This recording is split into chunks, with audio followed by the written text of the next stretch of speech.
HP बुटालायन services घेऊन आले सणांनिमित्त ग्राहकांसाठी खास ऑफर। ऑनलाईन रेट, आपल्यासाठी थेट fridge, TV, AC, washing machine व फर्निचर वरती मिळवा भरघोस सूट व जादा वॉरंटी ऑफर फक्त मर्यादित कालावधीपर्यंत। तसेच ग्राहकांसाठी बजाज फायनान्स कमीत कमी डाऊन पेमेंटमध्ये आमच्याकडे उपलब्ध। आता सणांचा आनंद द्विगुणित करा आणि आजच भेट द्या आपल्या HP बुटालायन सर्व्हिसेसच्या जवळच्या दालनात। आमचा पत्ता साहिल पॅराडाईज, अमूल आईस्क्रीमच्या बाजूला, गिमवणे, दापोली। फाटक कॅपिटल, राधाकृष्ण मंदिर समोर, फॅमिली मॉल दापोली आणि हॉटेल सवेरा शेजारी, कोष्टीआळी, खेड। कोकणचे हक्काचे व्यासपीठ माझे कोकणच्या प्राईम टाइम बुलेटिन मध्ये मी सागर कदम तुमचे मनपूर्वक स्वागत करतो। बातमीपत्राला सुरुवात करण्याआधी पाहूयात महत्त्वाच्या हेडलाईन्स। मुंबई गोवा महामार्गावरील चिपळूणमध्ये कोसळलेल्या उड्डाणपुलाच्या ठिकाणी कामाला गती। कोसळलेले गर्डर हटवण्यासाठी जोरदार हालचाली। निलेश राणे यांचे राजकारणात मन रमत नसेल तर अच्छे दिन कोणाचे आले, आमदार वैभव नाईकांचा खडा सवाल। तळा तालुक्यातील 6 पैकी 2 ग्रामपंचायती बिनविरोध, गिरणे निगुडशेत ग्रामपंचायतीवर राष्ट्रवादीची सत्ता। वाढत्या उन्हामुळे भात पिकावरती ओढावले संकट, भात पीक करपू लागल्याने रायगड मधील शेतकरी चिंताग्रस्त। आणि आता खेडमध्ये सुरू झाले हेअरिंग क्लिनिक, अनेकांनी घेतला अत्याधुनिक सेवांचा फायदा।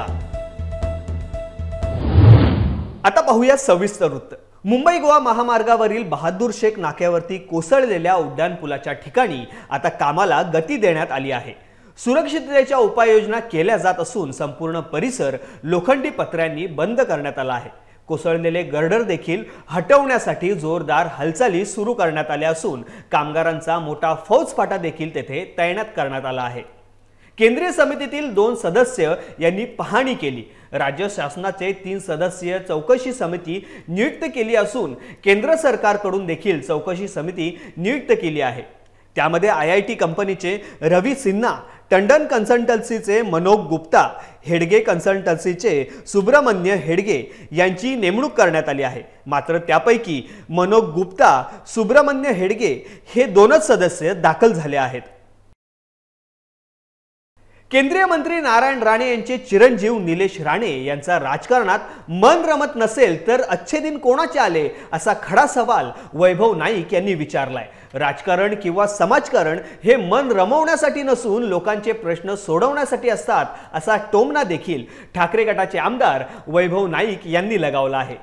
तर राजकारणामध्ये मन रमत नाही म्हणून काही लोकांनी राजीनामा दिले होता आणि राजकारण हे मन रमण्यासाठी किंवा समाजकारण हे मन रमण्यासाठी नसतं, तर लोकांच्या मनातले जे प्रश्न असतात ते सोडवण्यासाठी असतात। आणि लोकप्रतिनिधी हा आपल्यावर असलेल्या अन्यायाचा किंवा आपल्यावर असलेल्या कुरबडीचा या ठिकाणी वावर करत नाही। तर हा लोकप्रतिनिधी हा लोकांचे प्रश्न सोडवण्याचा प्रयत्न करत असतो, तो लोकप्रतिनिधी असतो। आणि त्यामुळे आज भारतीय जनता पार्टीची राज्यात आणि केंद्रामध्ये सत्ता आहे, डबल इंजिनचं सरकार आहे आणि या राज्याचे केंद्रीय मंत्र्यांचे चिरंजीव या राजकारणामध्ये जर नाराज होत असतील किंवा त्यांचं मन जर रमत असेल तर या भारतीय जनता पार्टीच्या सरकारमध्ये अच्छे दिन खरोखर कोणते आले, हा खरं तर प्रश्न सिंधुदुर्गवासियांना किंवा लोकांना, जनतेला आहे। कारण भारतीय जनता पार्टीच्या सरकारमध्ये अच्छे दिन कोणाचेच नाहीत। आज निलेश राणे विकास कामं होत नाहीत किंवा त्यांना मान सन्मान दिला जात नाही म्हणून केंद्रीय मंत्र्यांचे मुलगे, त्यांचे वडील केंद्रीय मंत्री आहेत, त्यांचे एक बंधू हे भारतीय जनता पार्टीचे राज्याचे प्रवक्ते आहेत, सातत्याने लोकांवर आरोप करत असतात। आणि अशा निलेश राणेंचे जर मन रमत नाही म्हणून राजकारणामध्ये राजीनामा देत असतील, भाजप त्यांना डावलत असेल असं जर म्हणत असतील तर या भाजपचं आता अच्छे दिन कुठे आहेत। आणि निश्चितपणे लोकांना सुद्धा आता कळलं की भाजपने अच्छे दिन आणले नाही आहेत। तसेच सुप्रियाताई उद्या सिंधुदुर्गात येत असून आता सावंतवाडी मतदारसंघावरती राष्ट्रवादीने आपला हक्क असल्याचे सांगितले आहे। तरी याबाबत वरिष्ठ नेते तसेच खासदार विनायक राऊत यावर काय निर्णय घेणार याकडे आता सगळ्यांचे लक्ष लागून राहिले आहे। त्या मतदारसंघातलं हे आहे त्या संदर्भात चर्चा वरिष्ठ पातळीवर होतील। शिवसेना नेते विनायक राऊत त्या संदर्भात बोलतील आणि उद्या आम्हाला त्यांनी एकत्र बैठक आहे असं त्यांनी सांगितलेलं आहे। त्या बैठकीला आम्ही निश्चित पक्षाने आदेश दिला तर त्या बैठकीला जाऊ आणि सुप्रिया सुळे ह्या आमच्या महाविकास आघाडीच्या नेत्या आहेत, त्यांचा आम्ही निश्चित या ठिकाणी स्वागत करू. आझादी का अमृत महोत्सव निमित्त मेरी मिट्टी मेरा देश या अभियानाअंतर्गत आज संपूर्ण रत्नागिरी जिल्ह्यातून 9 तालुक्यातील मातीने भरलेले अमृत कलश घेऊन नेहरू युवा केंद्राच्या नेतृत्वाखाली मुंबई आणि त्यानंतर दिल्ली या ठिकाणी अमृत कलश रवाना झाले आहेत. रत्नागिरी जिल्ह्यातल्या खेडमधून देखील अमृत कलश रवाना करण्यात आले आहे. दिल्ली येथे होणाऱ्या कार्यक्रमांमध्ये पंतप्रधान नरेंद्र मोदी यांच्याकडे हे कलश सुपूर्द केल्यानंतर अमृत वाटिका तयार करण्यात येणार आहे. खेडचे गटविकास अधिकारी यांच्या हस्ते हे अमृत कलश रवाना करण्यात आले आहे. माझे कोकण रत्नागिरी पासून ते दिल्ली पर्यंत या अमृत कलश कार्यक्रमाचे ठिकठिकाणी जाऊन अपडेट देत राहणार आहेत. आतापर्यंतचा मेरी मिट्टी मेरा देश या अभियानाचा आढावा घेतला आहे आमचे प्रतिनिधी प्रणाली भोसले यांनी. तर आता आपण आहोत खेड पंचायत समितीमध्ये आणि आज स्वातंत्र्याच्या अमृत महोत्सव कार्यक्रमाअंतर्गत मेरी माती मेरा देश या उपक्रमांतर्गत अमृत कलश यात्रा या यात्रेचा समारोपीय कार्यक्रम हा दिल्ली येथे संपन्न होणार आहे.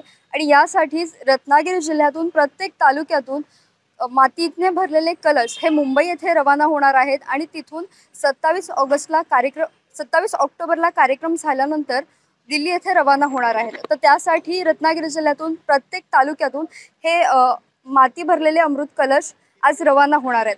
तर आपण या कार्यक्रमाबद्दल माहिती जाणून घेऊयात गटविकास अधिकारी यांच्याकडून. सर, काय सांगाल, कसं नियोजन आहे? नमस्कार, मी यशवंत भान, गटविकास अधिकारी पंचायत समिती खेड. आझादी का अमृत महोत्सव मेरी मिट्टी मेरा देश या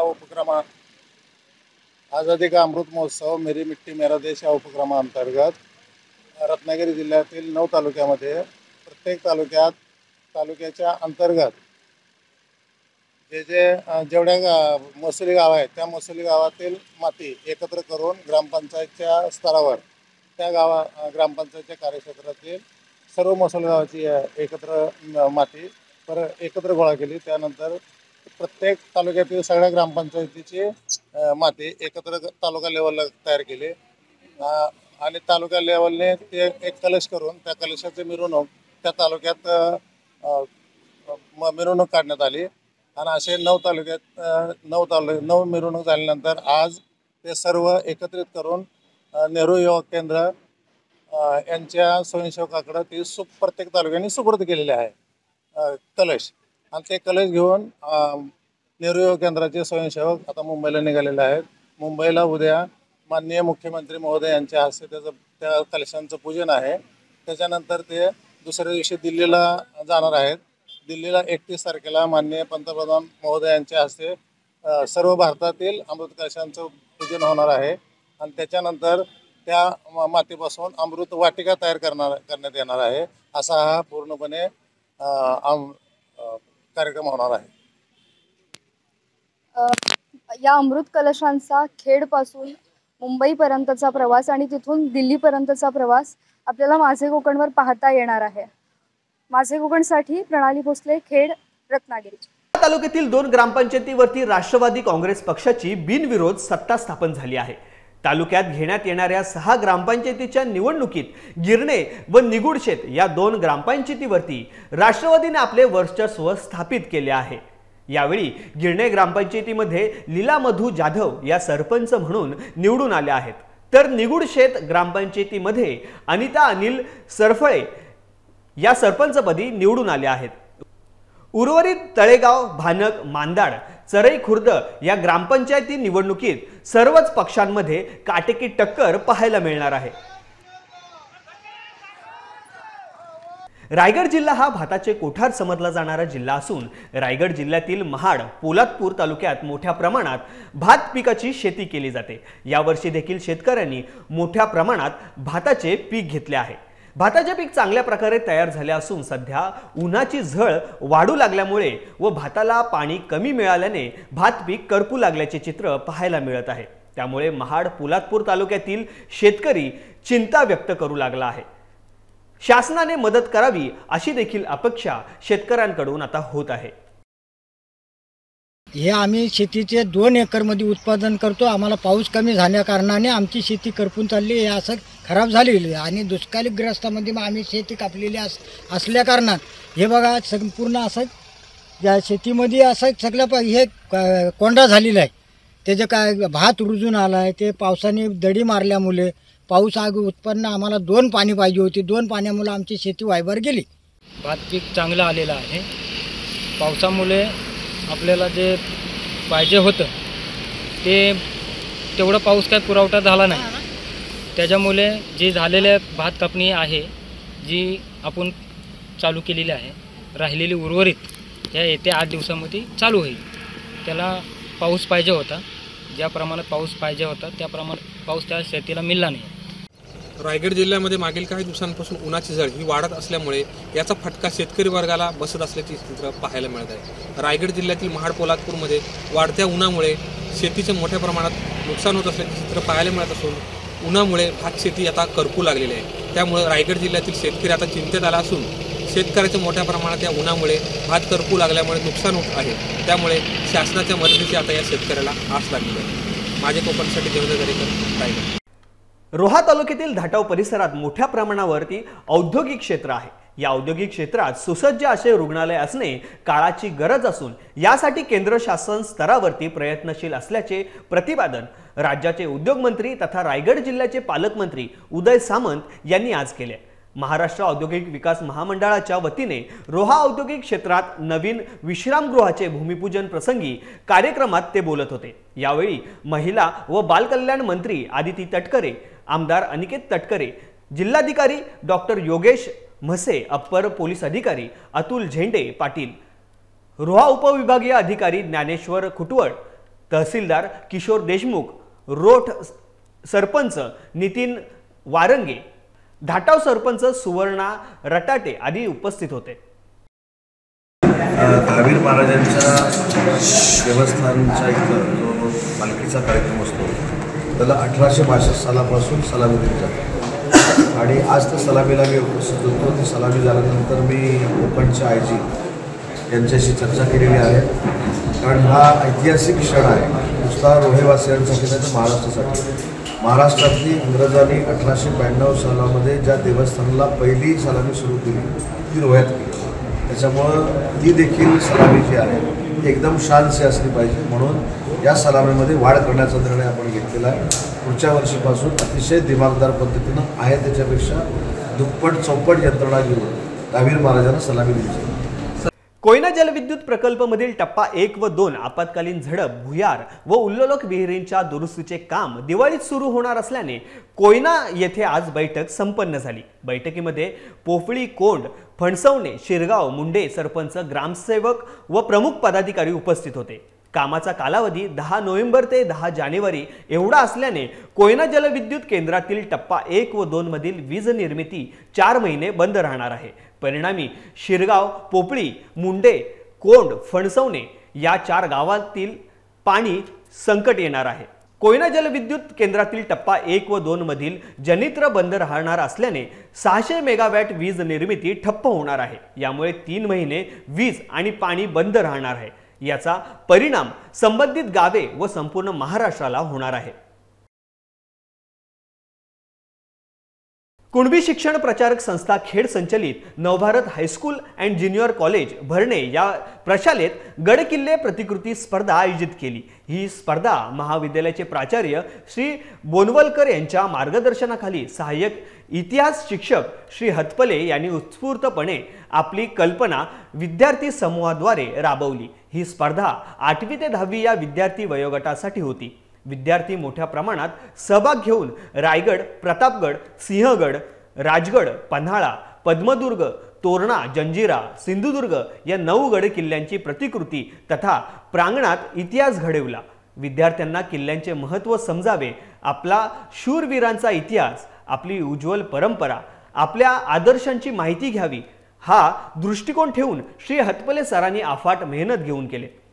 अनेक दिवस विद्यार्थ्यांसोबत या प्रतिकृती उभारण्यासाठी मार्गदर्शन करत होते. या उद्घाटन समयी संस्थेचे सचिव माननीय डॉक्टर डफळे, खजिनदार राजा बैकर, सहसचिव धुमक उपप्राचार्य सकपाळ व सर्व शिक्षक वृंद उपस्थित होते. गडकिल्ले प्रतिकृतींची सहभागी विद्यार्थ्यांचे व मार्गदर्शक शिक्षक श्री हतपले सरांचे कौतुक उपस्थितांकडून केले जात आहे. आमच्या नवभारत हायस्कूल ज्युनियर कॉलेजमध्ये प्रथमच यावर्षी महाराष्ट्रामधील गड आणि किल्ले या संदर्भातलं प्रदर्शन भरवण्यात आले. त्याच्यामध्ये प्रामुख्याने इतिहास विषयाचे विभाग प्रमुख श्री हतपले सर आणि त्यांचे सर्व सहकारी यांनी विद्यार्थ्यांना प्रवृत्त करून विद्यार्थ्यांमध्ये इतिहासाबद्दलची जागृती निर्माण व्हावी, विद्यार्थ्यांनी इतिहासाचा अभ्यास करावा आणि शिवकालीन इतिहास जागृत करण्याच्या उद्देशाने वेगवेगळ्या प्रकारच्या विद्यार्थ्यांनी गड आणि किल्ल्याच्या प्रतिकृती तयार केल्या. याच्यामध्ये प्रामुख्याने महाराष्ट्रामधील प्रमुख अशा 9 किल्ल्याच्या प्रतिकृती तयार केलेल्या आहेत. या प्रदर्शनामध्ये विद्यालयामधील 65 ते 70 विद्यार्थी सहभागी झालेले आहेत. अशा अतिशय सुंदर अशा गड आणि किल्ल्याच्या प्रदर्शनाचं उद्घाटन संस्थेचे सचिव ॲडव्होकेट सुगड डफळे साहेब, अध्यक्ष गोळकर साहेब, खजिनदार राजाभाऊ बैकर साहेब यांच्या शुभहस्ते करण्यात आले आणि परीक्षण करण्यासाठी विनय माळे, राकेश देवरुखकर आणि अभिजित कदम या तिघांनी आम्हाला सहकार्य केलेलं आहे.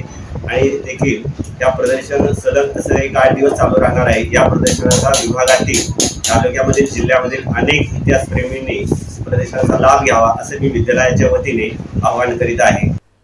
खेड शहरातील गुलमोर्ग पार्क येथे इन्फिगो आय केअर हॉस्पिटलमध्ये नव्याने हेअरिंग क्लिनिक सुरू झाले असून ज्यांना ऐकू येत नाही, ज्यांना कमी ऐकू येते, ज्यांची श्रवणशक्ती कमी झाली आहे आदी सर्व समस्यांवर आता खेडमध्ये हेअरिंग क्लिनिकमध्ये उपचार करण्यात येत आहेत. इन्फिगो आय केअर हॉस्पिटलमध्ये प्रत्येक महिन्याच्या 26 तारखेला श्रवण दोष तज्ज्ञ अनुजा कुलकर्णी या स्वतः उपस्थित राहणार आहेत. आज देखील असंख्य जणांनी हेअरिंग क्लिनिकला भेट देऊन श्रवण दोष तज्ज्ञ अनुजा कुलकर्णी यांच्याकडे उपचार सुरू केले आहेत. ऑडिओमेट्री पद्धतीने ऐकण्याची क्षमता तपासणी, उपचार व श्रवण यंत्राचा शास्त्रीय सल्ला देऊन यावेळी अनुजा कुलकर्णी यांनी रुग्णांना मार्गदर्शन केले. या अत्याधुनिक सुविधेचा फायदा खेडसह दापोली, मंडणगड, चिपळूणमधील रुग्णांना सहजरित्या उपलब्ध होत असल्याने रुग्णांकडून समाधान देखील व्यक्त होत आहे. माझं नाव अनुजा धनंजय कुलकर्णी. मी एक ऑडिओलॉजिस्ट अँड स्पीच थेरपिस्ट आहे. माझं शिक्षण अलिया वर्जंग नॅशनल इन्स्टिट्यूट मुंबई येथे झालेलं आहे. रत्नागिरी सारख्या शहरामध्ये पहिल्यांदाच अशी सुविधा उपलब्ध झाली आहे ऑडिओलॉजी अँड स्पीच थेरपीसाठी. तर ऑडिओलॉजी म्हणजे काय, तर हे कानाचे श्रवण क्षमता बेसिकली तपासण्याची हे एक शास्त्र आहे. ऑडिओलॉजी म्हणजे त्याला हिअरिंग सायन्स असं बोलतात इंग्लिशमध्ये. तर त्याची क्षमता फक्त चेक करणे नव्हे, तर त्याच्यावरती पुढे सोल्युशन करणे किंवा ट्रीटमेंट देणे, उपचार करणे मशीनद्वारे, ते आपल्या ऑडिओलॉजी क्षेत्रामध्ये येतं. त्याच्यामध्ये माझं मास्टर्स झालेलं आहे आणि आता खेडमध्ये आज पहिल्यांदाच आपण इथे आलेलो आहोत अशी सुविधा घेऊन. त्यामुळे मला खूप आनंद होतो ह्याचा आणि अतिशय उत्कृष्ट प्रतिसाद लोकांनी दिलेला आहे इथे. त्याबद्दल मी लोकांचे आभार मानू इच्छिते. आपण असे भरपूर लोक बघितले असतील किंवा आपले आजी आजोबा वगैरे बघितले असतील ज्यांना ऐकायला कमी येतं किंवा लहान मुलं वगैरे आहेत ज्यांच्या कानातून पाणी येतं किंवा त्यांना बोलायला त्रास होतो किंवा अस्पष्ट बोलतात. असे आपण भरपूर प्रॉब्लेम्स बघतो, पण आपल्याला युजली माहीत नसतं की आपण कोणाकडे गेलं पाहिजे. तर अशा गोष्टींसाठी ऑडिओलॉजिस्ट अँड स्पीच थेरपिस्ट हे असतात.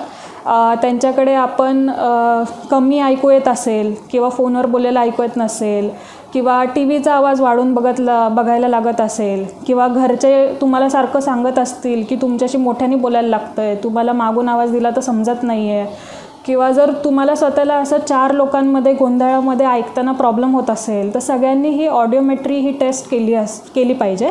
ही एक साधारण 15 ते 20 मिनटाची तपासणी आहे. ह्याच्यामध्ये काही हानी नाही आहे. फक्त हेडफोन आणि बोन व्हायब्रेटर लावून वेगळे आवाज दिले जाणार आणि पेशंटला फक्त सांगायचं असतं की आवाज आला आहे का नाही. अतिशय साधी आणि सोपी टेस्ट आहे. त्याच्यावरून आपण अंदाज लावू शकतो की ऐकण्याची क्षमता किती आहे आणि कोणाला मशीनची गरज आहे का कोणाला मेडिकल ट्रीटमेंटची गरज आहे, कोणाला सर्जरीची गरज आहे, हे आपल्याला त्याच्यामधून समजू शकतं. कानातून पाणी वगैरे येत असेल विशेषतः तर असे मेडिकल प्रॉब्लेम्स जे आहेत ते कान नाक घशाचे डॉक्टर्स बघतात. आणि जेव्हा प्रॉब्लेम जास्ती होतो, जेव्हा आपण त्याच्याकडे दुर्लक्ष करतो, वर्षानुवर्ष हा प्रॉब्लेम चालू राहतो, तर त्याच्यानंतर आपल्याकडे कानाचे मशीन विकत घेणे सोडून दुसरा काही पर्याय राहत नाही. तर तेव्हा असे कान नाक घशाचे डॉक्टर ऑडिओलॉजिस्टकडे पाठवतात. मशीन आपण कधीही ऑनलाईन किंवा मेडिकलमधून घेऊ नये अशी मी सांगू इच्छिते. कारण की असे मशीन्स हे ॲम्प्लिफायर असतात. ते बेसिकली सगळीकडचा आवाज फक्त मोठा करून दिला जातो आणि तुम्हाला त्याचा फायदा होत नाही. त्यामुळे मशीन हे प्रॉपरली ऑडिओग्रामच्या रिपोर्टप्रमाणे सेट करून दिले जाते. त्यामुळे नक्की ऑडिओमेट्रीची चाचणी करून पुढची उपचार इथून घ्यावेत. असंख्य भाविक भक्तांचे श्रद्धास्थान असलेल्या लोणावळ्यातील श्री संत बाळूमामा मंदिरात आज जन्मोत्सव मोठ्या उत्साहात पार पडून विविध कार्यक्रम पार पडले. रायगड आणि पुणे जिल्ह्याच्या मध्यवर्ती ठिकाणी हे मंदिर असल्याने या मंदिरात दररोज अनेक भाविक भक्त दर्शनासाठी येत असतात. त्यात आज श्री संत बाळूमामा देवाचा जन्मोत्सव असल्याने सकाळपासूनच असंख्य भक्तांनी गर्दी केली असून भक्तांनी दर्शनाचा लाभ घेतला. यावेळी सर्वच भाविक भक्तांची देवस्थान कमिटीच्या आणि ग्रामस्थांच्या वतीने चोख व्यवस्था ठेवण्यात आली होती. नमस्कार, मी विश्वास माने बदलापूरवरून गेली 7 वर्ष येतोय धनगर वस्ती पांगोळीला. इथं दर अमावस्येला माजी सरपंच श्री बबनराव खरात यांच्यातर्फे भंडारा असतो आणि ते चांगल्या प्रकारे मंदिराचं डागडुजी कार्यक्रम येणाऱ्या जाणाऱ्या भक्तांची सोय केली जाते. तसंच इथं येणारा प्रत्येक माणूस खाली हात जात नाही. ज्याला गड्यांना पंढरी त्याने जावे आत्मापुरी अशा उक्तीप्रमाणे हे बाळूमामांचं स्थान खूप प्रचलित होत चाललं आहे आणि दिवसेंदिवस प्रसिद्धी माध्यमात येत आहे. कुणी जगधारी कुणी मठधारी, अरे कहेन कबीरा सोनबाई साधू खोपडी के गतन्यारी या युक्तीप्रमाणे सामान्य वेशात असणारे बाळूमामा पूर्ण जगाच्या कल्याणासाठी बाळूमामाने अवतार घेतला. तळा शहरात बुधवारी भावपूर्ण वातावरणात अंबा मातेला निरोप देण्यात आला. 15 ऑक्टोबरला स्थानापन्न झालेल्या अंबा मातेचे 10 दिवस नवरात्र उत्सव मंडळाकडून मनोभावे पूजा अर्चा करण्यात आली आणि दसऱ्याच्या दुसऱ्या दिवशी देवीची वाजत गाजत मिरवणूक काढून देवीला निरोप देण्यात आला. बुधवारी संध्याकाळी 5 वाजता शहरातील देवीच्या विसर्जन मिरवणुकीला सुरुवात झाली. मिरवणुकीत लहानग्यांसह मोठ्यांनी सहभाग घेतला होता. तरुण तरुणींसह महिला वर्गाचा सहभाग देखील लक्षणीय होता. यावेळी बाजारपेठेतील बळीच्या नाक्यावरती गुजराती गाण्यावर गोल फेरा धरण्यात आला. देवीच्या विसर्जन मिरवणुकीला पोलिसांकडून चोख बंदोबस्त ठेवण्यात आला होता. रात्री 9 वाजता विसर्जन घाटावरती सामूहिक आरती करून देवीला भावपूर्ण वातावरणात निरोप देण्यात आला. यावेळी विसर्जन घाटावरती शहरातील नागरिकांनी गर्दी केली होती. रायगड जिल्ह्यात दसरा सणाच्या दिवशी अनेक ठिकाणी दसरा गणेशोत्सव साजरे करतात. दसऱ्याच्या शुभमुहूर्तावरती गणेश मूर्ती विराजमान होते. ही प्रथा अनेक वर्षांपासून कोकणातील जिल्ह्यात सुरू आहे. अशीच परंपरा पनवेल तालुक्यातील वहाळ गावात पाटील बंधू व मित्र परिवार वहाळ यांच्यातर्फे गेली 16 वर्षे अविरतपणे सुरू आहे. यंदाचे दसरा गणेशोत्सवाचे हे 17वे वर्ष आहे. पाटील परिवार व वहाळ मित्र परिवार यांच्या वतीने सुंदर अशी गणेश मूर्ती बसवण्यात आली आहे. या ठिकाणी दररोज आरती, महाप्रसाद, सामुदायिक हरिपाठ व भजन असे धार्मिक कार्यक्रम पार पडले. गणेशोत्सवामध्ये गणेश मूर्तीच्या आजूबाजूला आकर्षक अशी विद्युत रोषणाई करण्यात आली होती. तसेच पर्यावरणपूरक अशा नैसर्गिक साहित्यांचा वापर करण्यात आला होता. साई मंदिर वहाळचे संस्थापक रविशेठ पाटील यांच्या संकल्पनेतून दरवर्षी वहाळ गावात दसरा गणेशोत्सव साजरा केला जातो. दिनांक 24 तारखेला विराजमान झालेल्या गणेश मूर्तीची आज गुरुवारी मोठ्या थाटामाटात मिरवणूक काढून विसर्जन करण्यात आले. आम्ही ॲक्च्युली आमच्या गावातले मुळांना मिळून हा केलेला आहे. आता 17 वर्ष झाली स्थापनेला आणि समाज एकत्र आणण्यासाठी आमचा प्रयत्न आहे. ओके. ही संकल्पना एक गुफा तयार केलेली आहे आणि पूर्ण इको फ्रेंडली आहे. प्लॅस्टर ऑफ पॅरिसचा वापर केलेला आहे तरी पण हा पूर्ण इको फ्रेंडली आहे, म्हणजे तरी निश्चित होऊ शकतो. अच्छा. रत्नागिरी आणि संगमेश्वर तालुक्यातील मुंबई स्थित नवतरुण मित्रमंडळ नायरी मुंबई या मंडळाच्या वतीने 67वा धम्मचक्र प्रवर्तन दिन विक्रोळी येथे संदेश विद्यालयात मोठ्या हर्षोत्साहात पार पडला. बुद्धांची मानवतावादी, विज्ञानवादी तत्वप्रणाली आणि धम्म परंपरा नवीन पिढीला अवगत व्हावी यासाठी प्रबोधन करण्यात आले. शांतीदूत तथागत गौतम बुद्ध, चक्रवर्ती सम्राट अशोक, डॉक्टर बाबासाहेब आंबेडकर यांच्या धम्मक्रांतीवर प्रकाश टाकण्यात आला। महामानवांच्या विचारांचा वारसा जतन करण्यासाठी कटिबद्ध असल्याचा दृढ संकल्प धम्म बांधवांनी यावेळी केला। अखंड महाराष्ट्रभर धम्माचा प्रचार आणि प्रसार करणारे भारतीय बौद्ध महासभेचे बौद्धाचार्य श्रमानेर दीपक पवार यांच्याकडून धम्मविधी पार पडला। कार्यक्रमाचे उत्कृष्ट सूत्रसंचालन स्वरराज प्रोडक्शनच्या निर्मात्या सुजाता पवार यांनी केले। शैक्षणिक क्षेत्रात प्रगती करणाऱ्या विद्यार्थ्यांचा गौरव करण्यात आला। माता रमाई मंडळासाठी मानाची पैठणी हा कार्यक्रम लक्षवेधी ठरला। यामध्ये विजेत्या 3 महिलांना पारितोषिके देऊन गौरवण्यात आले। यावेळी आंबेडकरी बहुजन चळवळ आणि धम्म चळवळीतील काम करणाऱ्यांचा सत्कार करण्यात आला।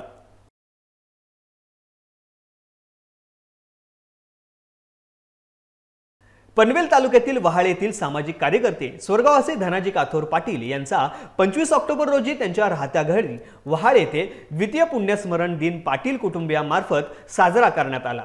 सकाळी 8 ते 9 प्रतिमा पूजन, सकाळी 10 ते 12 हबप संतोष महाराज बडेकर यांचे सुश्राव्य असे कीर्तन, दुपारी 12 नंतर महाप्रसाद असे विविध धार्मिक सामाजिक उपक्रमांचे आयोजन करण्यात आले होते। मनमिळावू प्रेमळ स्वभाव, दांडगा जनसंपर्क असल्याने धनाजी काथोर पाटील यांना मानणारा खूप मोठा वर्ग उरण पनवेल तालुक्यात आहे। स्वर्गवासी धनाजी काथोर पाटील यांच्या आठवणींना उजाळा देण्यासाठी तसेच त्यांचे विचार व कार्य सर्वत्र निरंतर प्रचलित राहावे, त्यांच्या विचारांचे कार्याचे अनुसरण व्हावे या दृष्टिकोनातून स्वर्गवासी धनाजी काथोर पाटील यांच्या द्वितीय पुण्यस्मरण कार्यक्रमाचे आयोजन करण्यात आले होते। या कार्यक्रमाला विविध राजकीय पक्षाचे पदाधिकारी, कार्यकर्ते, विविध सामाजिक संस्थेचे पदाधिकारी, सदस्य यांनी स्वर्गवासी धनाजी पाटील यांच्या प्रतिमेला पुष्पहार घालून आदरांजली वाहिली। या बातमीचा आता वेळ झाली बातमीपत्रामध्ये इथेच थांबण्याची। कोकणात घडणाऱ्या घडामोडींचे अपडेट जाणून घेण्यासाठी तुम्ही माझे कोकण चॅनलला सबस्क्राइब करा।